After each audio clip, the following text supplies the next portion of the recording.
اللہ تعالیٰ ارشاد فرماتا ہے الف لام میم، الف لام میم یہ حروف مقطعات ہیں، اور حروف مقطعات کا اللہ اور اس کے رسول کے سوا کسی کو علم نہیں ہوتا۔ اللہ تعالیٰ ارشاد فرماتا ہے ذالک الکتاب لا ریب فیہ، یہ وہ کتاب ہے جس میں شک کی کوئی گنجائش نہیں، لا ریب فیہ اس میں کوئی شک نہیں، ذالک الکتاب یہ وہ کتاب ہے جس میں کوئی شک نہیں۔ اور اس میں شک ہو بھی کیسے، یعنی اگر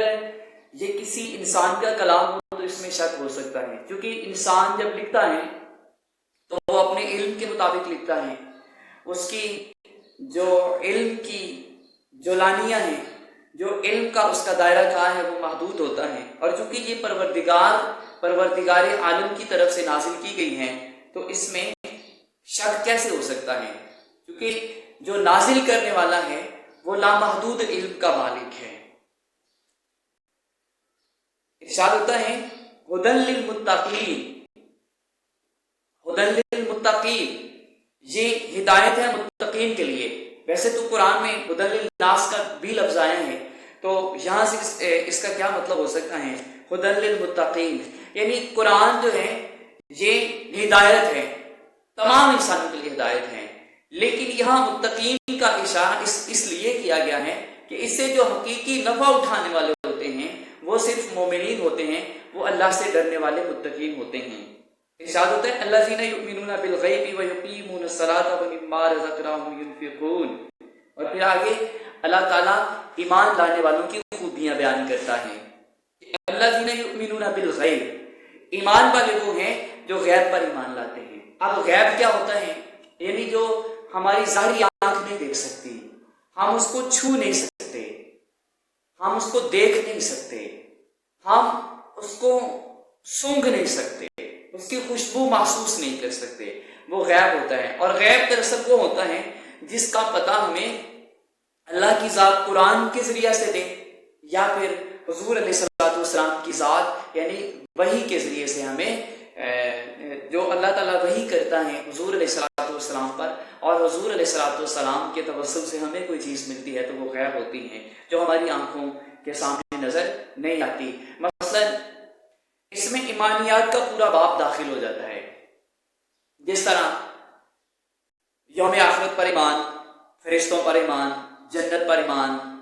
دوزخ پر ایمان، یوم حساب پر ایمان، تو یہ سارے ایمان بالغیب ہیں۔ اور مومنوں کی جو ایمان والوں کی جو صفت بیان کی گئی ہے وہ یؤمنون بالغیب، غیب پر ایمان لاتے ہیں۔ اور دوسری جو خوبی بیان کی گئی ہے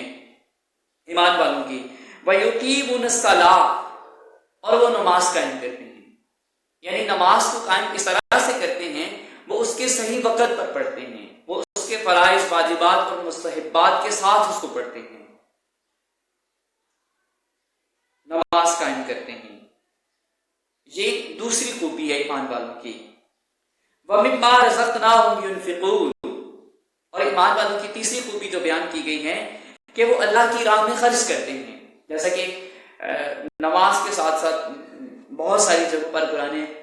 عظیم میں آتا ہے کہ وہ نماز ادا کرتے ہیں اور وہ نماز قائم کرتے ہیں اور وہ زکوٰۃ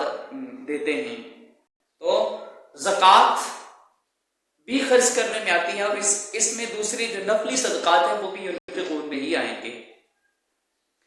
وَالَّذِينَ يُؤْمِنُونَ بِمَا أُنزِلَ إِلَيْكَ وَمَا أُنزِلَ مِن قَبْلِكَ وَبِالْآخِرَةِ هُمْ يُوقِنُونَ، اور جو ایمان لاتے ہیں ان کی ایک اور خوبی اللہ نے بیان کی،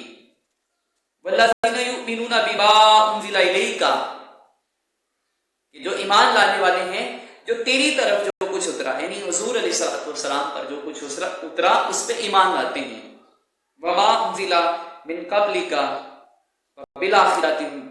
هُمْ يُوقِنُونَ، وَمَا أُنزِلَ إِلَيْكَ وَمَا أُنزِلَ مِن قَبْلِكَ، اور جو تجھ سے پہلے اترا، یعنی جو بندہ مومن ہے، جو ایک مسلمان ہے، جو پچھلے تمام انبیاء پر جتنی بھی وحیاں آتی رہی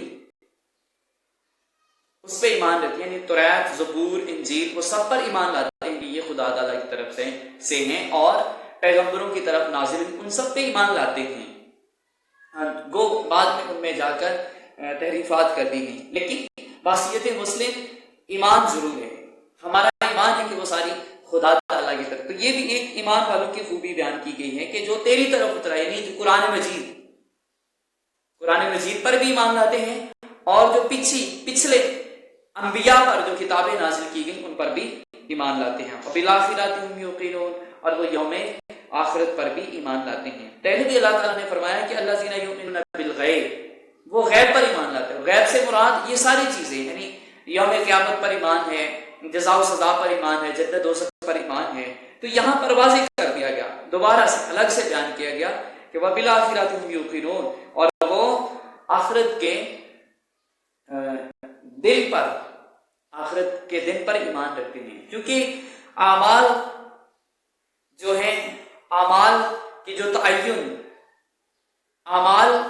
کا جو تعین ہوتا ہے وہ یوم آخرت سے ہی ہوتا ہے. جب ایک انسان کو یقین ہوتا ہے کہ آخرت ہے، ایک دن حساب ہوگا، ایک دن اچھے اعمال کا بدلہ ملے گا،